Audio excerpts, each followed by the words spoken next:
Hello, I'm Rebecca. I'm a researcher here at CASCADE, where we are running an evaluation of the When I'm Ready scheme, which is a policy for care leavers in Rhwydwaith. When I'm Ready is a policy that allows young people in foster care in Wales to stay with their foster carers after they turn 18. You might have heard of the equivalent in England, which is called staying put. When I'm Ready has existed in Wales for about 10 years, but there's never been an evaluation of it, and this will be the first one. Because there's never been a study before, we don't know how well When I'm Ready is working, who takes it up, who it's working well for, and what changes or improvements might need to be made. So we want to think about things like, should When I'm Ready be extended to young people in residential care, not just those in foster care? Should we be thinking about how kinship care works?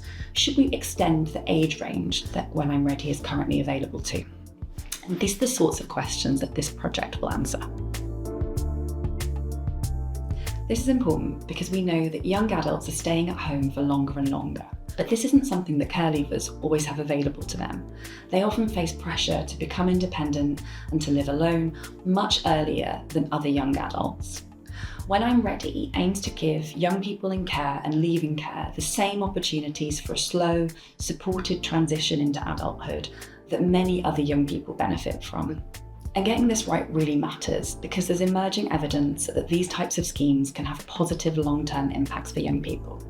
For example, a recent study of staying put in England found that young people who took part in staying put had a reduced risk of homelessness compared to those who didn't.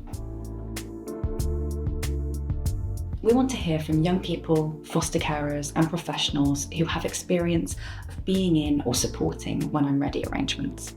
It might be that you took up the chance of doing When I'm Ready, or that you thought about it and decided not to.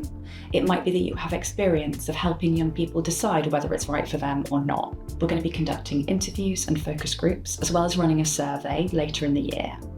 If you'd like to hear more about the study and about the chance to be involved, then please get in touch using the expression of interest link that you can find below.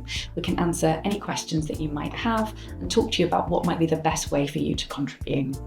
This is a chance to directly shape what the Welsh Government do next with this policy, and that's why it matters so much to hear from a diverse range of people. What you tell us in this study will shape the sorts of decisions the government take in determining the amount of support and what kind of support young people leaving care get in the future.